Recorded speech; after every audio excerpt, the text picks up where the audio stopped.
ஆமாம். பாராளுமன்றம் வரைக்கும் போன உறுப்பினர்கள் என்ற வகையில் பார்த்தா உங்களோட கிராமத்துக்கு அருகில் இருக்கக்கூடியது அர்ஜுனா ராமநாதனுடைய கட்சி அலுவலகம் இருக்கு. ஆமாம். நீங்கள் அங்கே முறைப்பாடு தண்ணி நிற்கிறது. நானெல்லாம் வந்தால் முழங்காலுக்கு மேலே எனக்கு இந்த ரோட்லேயே தண்ணி நிற்கிது. அப்போ இப்படியான ரோட்டுக்கு வந்து இவை செய்ய போகிற இந்த வேலை திட்டம் வந்து பிழையான ஒரு வழி. தொடர்பில் வலி வடக்கு பிரதேச சபை தவிசாளர் சுகிர்தன் அவர்களை தொடர்பு கொண்டு கேட்ட பொழுது என்ன சொன்னா, இந்த கல்லார பிரதேசத்திலேயே ஒரு ரோட் ஒன்று போடுறோன்னு சொல்லி மக்கள் ஆர்ப்பாட்டம் செய்து கொண்டிருக்கணும். ரோட்டு இதை போடுறதுல வந்து அது சரியான முறையில் போடப்படையில்லை அப்படின்னு சொல்லி ஒரு ஆர்ப்பாட்டம் ஒன்று நடக்குது. அப்போ அந்த இடத்துக்கு நாங்கள் மீடியாக்கள் வந்திருந்தாங்க. அப்போ அதெல்லாம் மக்களோட சாட்சி இடத்துல உங்களுடைய அதை பற்றி என்னென்ன கேட்போம் எடுத்துனேன். எனக்கு அப்படி ஒரு போராட்டம் நல்ல நம்பிக்கை இப்ப இருக்கிற அரசாங்கம் சரியா நம்பிக்கையில தான் நாங்கள் இந்த ஒரு குறுகிய மக்களை வச்சு நாங்கள் இந்த போராட்டத்தை செய்து கொண்டிருக்கிறோம். மற்றும்படி செய்து தராண்டு அரசாங்கத்தை குற்றம் சாட்டு சில பேர் அரசாங்கத்துக்கு தெரியாம தன்னிச்சையா செய்யப்படுறாங்க. இந்த அறிக்கை அரசாங்கம் அள்ளி கொடுக்குது, இவ கிள்ளி கொடுக்கணும், அவ்வளவுதான். வலி வடக்கு பிரதேச சபையின் ஆளுகைக்குட்பட்ட கல்லாரை மல்லாகம் என்ற பிரதேசத்தில் பிரதேச சபை தவிசாளர் தன்னிச்சையாக செயற்படுகின்றார் என்ற குற்றச்சாட்டு ஒன்று முன்வைக்கப்பட்டது. மக்கள் வீதியில் இறங்கி ஆர்ப்பாட்டம் ஒன்றை மேற்கொண்டிருந்தார்கள். அந்த வேளையில் மக்களின் அழைப்பின் பெயரில் அந்த இடத்திற்கு சென்றிருந்தோம். அவர்களோடு பேசிய பொழுது அவர்கள் கூறிய விடயங்கள். வணக்கம். என்னன்னு சொல்லி சொன்னால், கல்லாரை மல்லாகம் J212 கிராம சேவாளர் பிரிவு 2000 மீட்டர் அளவிலான ரோட் பகுதி தான் இங்கே இருக்குது. ஆனால் அங்கே ஒதுக்கப்பட்ட நிதி வந்து 20 லட்சம் ரூபா காசு ஒதுக்கியிருக்கணும். அப்போ இவன் வேலைப்பாடு என்னென்னு சொல்லி சொன்னால், 2 பக்க வீதிகளுடைய 2 பகுதியையும் வந்து சல்லியை போட்டு அதுக்கு மேலால் தாரை போட்டு அந்த வேலை திட்டத்தை செய்வதற்கான ஏற்பாடுகளை வந்து செய்து கொண்டிருக்கணும். ஆனால் அந்த மழை காலங்களில் வந்து எங்களோட பகுதி வந்து மிகவும் ஒரு தாழ்வான பகுதி, தண்ணி தங்கி நிற்கிற இடம் என்றபடியாக வந்து இது வந்து இப்போ 2 மில்லியன் 20 லட்சம் ரூபா ஒதுக்கி இருக்கு 20 லட்சம் ஒதுக்கி இருக்கு. அதுக்குரிய அந்த 20 லட்சத்துக்குரிய காசு அந்த அவ்வளோத்துக்குரிய வேலை திட்டத்தை செய்தால் அது சிறப்பாக முடியும். 2000 மீட்டர்னு செய்யறேன்னு சொன்னால் மேலால தாரை ஊற்றி போட்டு பேருந்து டஸ்ட் நாங்கள் கேட்கறது வந்த காசுக்கு 194 மீட்டர் தான் போடலாம். அவ்வளோத்தையும் திருப்தியாக போட்டு விட்டா இந்த கட்டம் வரைக்குள்ள அந்த காசு அந்த பகுதிக்கு செய்யலாம். பக்கத்துக்கு செய்யக்கூடிய இருக்கும். அது இந்த பக்கத்தால் வந்தானா அந்த பக்கத்தால் வந்தாலும் பிரச்சனை இல்லை. இதை விட தாக்கப்பட்ட உள்ளுக்கு வீதிகள் இருக்குது. இதை விட மோசமான வீதிகள் அதை முதல் செய்தாலும் பிரயோசனமாக இருக்கும். இது அடுத்த கட்டம் வேறு ஒரு காசு ஒதுக்கீட்டில் இதை செய்து கொள்ளலாம். இது இப்போ வந்த காசுக்கும் இந்த ரோட்டுக்கும் சம்பந்தம் இல்லை, போதவும் மாட்டுது. இப்போ ஒதுக்கின காசுக்கு நிறைய ஒழுங்கியல் இருக்குது செய்யக்கூடியது. இப்போ பிரதான வயல் பாதை, தோட்டம் செய்கிறதுக்கு பாதை இருக்குது, அதுகள் எல்லாத்தையும் செய்து கொள்ளலாம். இது தேவையில்லாமல் சும்மா காசை வீணாக்குற மாதிரி கிடக்குது.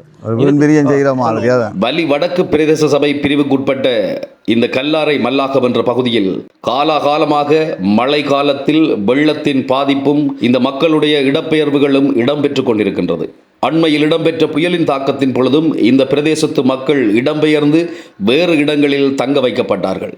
வெள்ள அனர்த்தத்தால் பெரிதும் பாதிக்கப்பட்ட பிரதேசங்களில் அபிவிருத்திகளாக இருக்கட்டும், மக்களுடைய வாழ்வியல் செயற்பாடுகளுக்கான உதவி திட்டங்களாக இருக்கட்டும், எதுவாக இருந்தாலும் அரசாங்கத்தினால் பூரணமாக வழங்கப்படும் என்ற அறிவித்தல் வழங்கப்பட்டிருக்கின்றது. ஆனால் இந்த பிரதேசத்தில் வாழும் மக்கள் கூறுகின்றார்கள், 20 லட்சத்துக்குரிய வேலை 194 மீட்டரை வந்து வெட்டி வடிவாக ஒழுங்கா போட்டால் அதால எங்களுக்கு எதுவித பிரச்சனையுமே இல்லை. நாங்கள் வேண்டாம் என்று சொல்லல. ஆனால் காபட் ரோட்டா இல்ல, பெல்லமா போடுவோம். தண்ணி நிக்கிற இடம் இந்த முறையெல்லாம் முழங்கால் அளவு கிட்ட தண்ணி நிக்குது. எல்லாருக்கும் தெரியும், இலங்கை ஃபுல்லாவே தெரியும். அப்ப இதையும் தாண்டி மேலும் கொண்டு போனால் அது ஒரு பிரயோசனம் இல்லாத வேலை. குறித்த பிரதேசத்தில் வரக்கூடிய அபிவிருத்தியானது ஒரு கண் துடைப்பு செயற்பாடு என்று மக்கள் கருதுகின்றார்கள். கன இடங்கள்ல பார்த்திருக்கிறோம். பிரதேச சபை ஒரு வேலை திட்டத்தை எடுத்துச்சு சொல்லி சொன்னா இப்ப அதை அரச மட்டமண்டா பரவாயில்லை. இது வந்து ஊர் பகுதிகளான வந்து இப்போ நாங்கள் போய் தனிப்பட்ட முறையில் வந்து சொல்லிடலாம். ஒரு சனசமூக நிலையமாக போய் சொன்னால் கொடுத்தியா வந்து அங்கே ஏற்றுக்கொள்ள போகிறதில்லை. அப்போ அப்படியே ஒரு மக்களை திரட்டி ஏதாவது ஒன்று செய்து தான் அதுக்கு தெரிவித்து தான் இந்த விஷயத்தை நாங்கள் கதைக்குவோம். ஃபோன் ஆஃப்ல இருக்கு, வேறு ஏதோ பிரச்சனைன்னு சொல்லி தான் பிரச்சனையும் இருக்குது. அப்போ அதால் நாங்கள் ஒரு காடிச்சு பார்த்துட்டு எங்கள்கிட்ட பிரதேசத்திலே 2 உறுப்பினரை நாங்கள் மக்கள் தெரிவு செய்திருக்கிறோம். குறித்த அபிவிருத்தி தொடர்பில் இங்கிருக்கக்கூடிய எந்த ஒரு நிர்வாகத்திற்கும் எந்த அறிவித்தலும் வழங்கப்படவில்லை. அதே நேரம் இந்த பிரதேசத்தில் இருந்து 2 உறுப்பினர்கள் பிரதேச சபை உறுப்பினர்களாக இருக்கின்ற பொழுதிலும் அவர்களுக்கு அறிவிக்கப்பட்ட விடயம் வேறாகவும் இங்கு நடைபெறுகின்ற விடயம் வேறாகவும் இருக்கின்றதாக மக்கள் தெரிவிக்கின்றார்கள். அவைக்கு இது இந்த விடயம் வந்து அவைக்கு தெரியாது, விருப்பம் இல்லை, அவைக்கு தெரியவும் மாட்டுது. இப்படியான வேலை திட்டம் அவைக்கே தெரியாது. அப்போ அவையை நாங்கள் வைக்க சின்ன வசனம் உழுது போட்டு வடிவ பிளப்பா போடுறோம்னு சொல்லி இன்றைக்கு நேற்று தான் அவைகளுக்கே தெரியும். இப்போ எடுத்த சொல்லித்தான் அவைக்கே தெரியும். குறித்த பிரச்சனை தொடர்பாக மக்களிடம் தெளிவாக நாங்கள் கேட்டிருந்தோம். ஆமோதிக்கவும் இல்லை, அறிவிக்கல் வந்து ஆமோதிக்கலை. உறுப்பினர் சொன்ன திட்டத்துக்கு அவையில் செய்யல. அவையில் வந்து கிளறி அங்க மீட்டிங்ல சொல்லி இருக்கணும்னு சொன்னா கிளறி சரியா போடுறோம். இன்றைக்கு சொல்லினோம்னு சொன்னா தார் ஊற்றி சல்லியை ஊற்றி போட்டு மேலால சல்லியை போட்டு விடுவோம். அவ்வளோ. இந்த விடயத்தில் பிரதேச சபை தவிசாளர் தான் தோன்றித்தனமாக செயற்படுகின்றாரா என்ற கேள்விக்கு மக்கள் அளித்த பதில். பிரதேச சபை தவிசாளர் தான் தோன்றித்தனமாக செய்கிறார் நினைக்கிறீங்க? இல்ல அது சரியா இருக்கும். சில நேரங்கள்ல வந்து அது சரியா இருக்கும், தன்னிச்சையான செயல்பாடா இருக்கும். அதுல மாற்றுக்கிறதுக்கான இடமே இல்லை. இது அரசியல் பழிவாங்கல் செயற்பாடா என்று கேட்டபொழுது மக்கள் கொடுத்த பதில் அரசியல் பழிவாங்கல் இல்ல இது காலங்காலமா வந்து எங்கட இடம் வந்து ஒரு என்ன சொல்றது, இதுவரை காலம் இப்பதான் எங்கட ஏரியாக்கள்லேருந்து 2 உறுப்பினரை எங்கட மக்கள் தெரிவு செய்திருக்கணும். ஆனா மற்ற ஏரியாவிலேருந்து தெரிவு செய்தவை, ஆனால் வேலைப்பாடுகள் செய்து தந்திருக்கணும். ஆனால் முழுமையான வேலைப்பாடு எங்களுக்கு இதுவரை காலமும் செய்து தரையில் எங்களுக்கு ஒரு கண்ணோட்டத்தோடையும் கொஞ்சம் ஒதுக்கின தன்மையிலேயும் தான் இதுவரை காலமும் இதுக்கான அபிவிருத்தி வேலைகள் வந்து எங்கட கிராமத்துக்கு நடந்திருக்குது. அப்போ எங்களோட சனசமூக நிலையங்கள் தலைவர் இப்போ தான் வந்து அதுகளில் வந்து கொஞ்சம் முன்முறமாக பிரதேச சபையில் உறுப்பினராக தெரிவு செய்து இப்போ தான் எங்களோட மக்களவை அனுப்பி வைக்கணும். இனிமேல் வார வேலை திட்டங்களை தான் அவைகள் செய்யலாம்.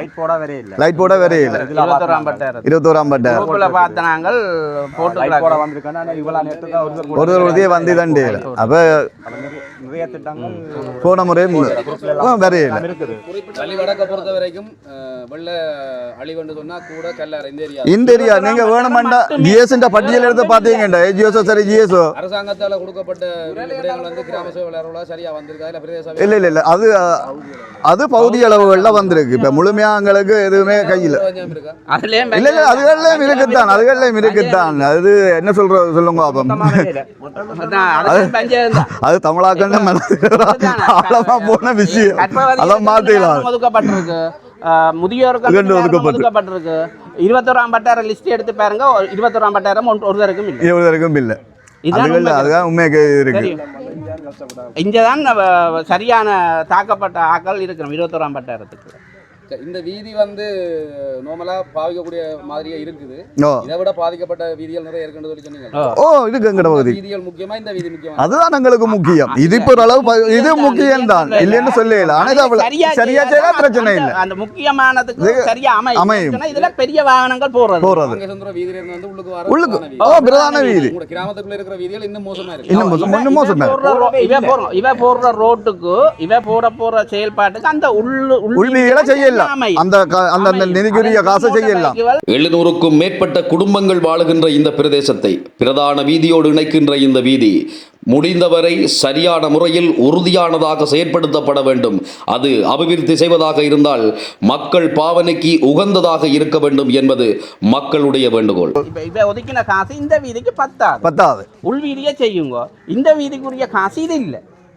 இதைத்தான் நாங்கள் மீண்டும் தெரியப்படுத்துகிறோம். இதை நீங்கள் மறுபக்கம் இதன்னுங்க. இல்லை இது இந்த மக்கள் இதில் வந்து பிரதேசத்தில் இருக்கிற மக்கள் வந்து நீங்கள் தன்னிச்சையாக ஒரு போராட்டம் செய்கிறீர்கள், ஒரு கோரிக்கையை தாரீங்கள். ஊடக வாயிலாக நாங்கள் கொடுக்கப்படுது. இதுக்கு அவர்கள் முடிவெடுக்கல என்று சொன்னால் நீங்கள் அடுத்த கட்டமாக என்ன செய்கிறதா? அடுத்த கட்டமாக இன்னும் மக்களை திரட்டி இது சம்பந்தமாக பெரிய போராட்டத்தை ஒன்று நாங்கள் செய்வோம். அவ்வளவுதான் செய்யலாம், வேறு ஒன்றும் செய்யலாது. இப்போ எங்கட குறிப்பிட்ட பகுதி சனத்தை எடுத்திருக்கிறோம். அவசரத்துக்கே பக்கத்தில் கூப்பிட்டுருக்கோம். இப்போ இதில் நிற்கிறது ஒரு 100 பேர் என்றால் அடுத்த முறை ஒரு 500 பேரை ஒட்டுமொத்தமாக திரட்டி தான் இதை செய்ய வேண்டி வரும். எங்களுக்கு ஒரு நல்ல நம்பிக்கை. இப்ப இருக்கிற அரசாங்கம் சரியா தெரியப்படுத்தும் அதுக்கான அப்படியான நம்பிக்கையில தான் நாங்கள் இந்த ஒரு குறுகிய மக்களை வச்சு நாங்கள் இந்த போராட்டத்தை செய்து கொண்டிருக்கிறோம். மொழிய மற்றும்படி செய்து தராண்டு அரசாங்கத்தை குற்றம் சாட்டு சில பேர் அரசாங்கத்துக்கு தெரியாம தன்னிச்சையா செய்யப்படுறாங்க.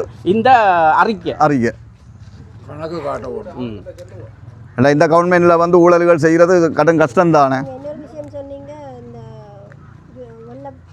வேலைகள் சம்பந்தமா உங்கள்ட்ட எந்த ஒரு அறிக்கையும் எடுக்கலன்னு சொல்லி உங்களுக்கு அந்த 25,000 ரூபாய் இல்லை இல்லை இல்லை தரவுகள் செய்திருக்கணும் பகுதி அளவில் தான் இப்போ எங்கள் பகுதி அளவில் எல்லாருக்கும் அது கிடைக்கல.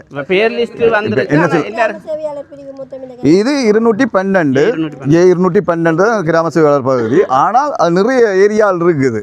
குடும்பம் மட்டும் பார்க்க 700 சொல்லிச்சு நம்ம. இது வந்து கல்லாறு, இது வந்து கல்லாறு அப்படி அங்கே அழைக்கிறான அப்படின்ற நிறைய இதுகள் இருக்குது. குறித்த மல்லாகம் கல்லாரை பகுதிக்கு அண்மையில் பிரதான வீதியில் பாராளுமன்ற உறுப்பினர் அர்ஜுனா ராமநாதன் அவர்களுடைய கட்சி காரியாலயமும் அமைந்திருக்கின்றது. பிரதேச அரசியல் கடந்து பாராளுமன்றம் வரைக்கும் போன உறுப்பினர்கள் என்ற வகையில் பார்த்தா உங்களோட கிராமத்துக்கு அருகில் இருக்கக்கூடியது அர்ஜுனா ராமநாதனுடைய கட்சி அலுவலகம் இருக்கு. நீங்கள் அங்க முறைப்பாடு ஏதாவது இருக்கிறீங்களா? இல்ல அவர் அது சம்பந்தமா இல்ல அந்த பிரதேசத்தை இல்லை இதுவரைக்கும் நாங்கள் எந்த ஒரு நடவடிக்கை நாங்கள் இருக்கையில் இப்போ தற்சமயம் உங்களை கூப்பிட்டு தான் அந்த மக்களை கூப்பிட்டு இன்றைக்கு தான் இது சம்பந்தம் நேற்று பார்வையிட்டிருக்கிற மொழியை இன்றைக்கு தான் முடிவெடுத்திருக்கிறோம். அதனால எங்களுக்கு ஏற்கனவே இல்லை நீங்கள் இது இப்போ மீடியா மூலமாக தண்டிவீங்க இது போகும் தானே பார்ப்போம் என்ன மாதிரி நடைமுறை போகுதுன்றதை பார்த்துட்டு அடுத்த கட்ட நகர்வை நாங்கள் செய்வோம். அப்படி என்று சொல்லி சொன்னால் வேறு கட்சிகளோடு நாங்கள் இது சம்பந்தமாக மைஜர்களை கொண்டே கொடுத்து அதாச்சும் பார்ப்போம்.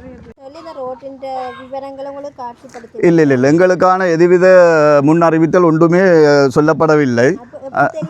இது இப்போ வந்து வேலை செய்து கொண்டு நிற்கிறபடியாக தான் நாங்கள் அதை பற்றி கண்டு நாங்களே அங்கால அந்த சல்லிகள் எல்லாம் வந்து அங்கால எல்லாம் அந்த பகுதியில் வந்து பிரதேச சபையால் வந்து போட்டுக்கொண்டிருக்கிறோம். அப்போ அந்த முன்னேற்பாடுகளை கண்டு தான் இதை நாங்கள் குறித்த விடயம் தொடர்பில் வலி வடக்கு பிரதேச சபை தவிசாளர் சுகிர்தன் அவர்களை தொடர்பு கொண்டு கேட்ட பொழுது என்ன சொன்னா இந்த கல்லார பிரதேசத்திலேயே ஒரு ரோட் ஒன்று போடுறோன்னு சொல்லி மக்கள் ஆர்ப்பாட்டம் செய்து கொண்டிருக்கணும்.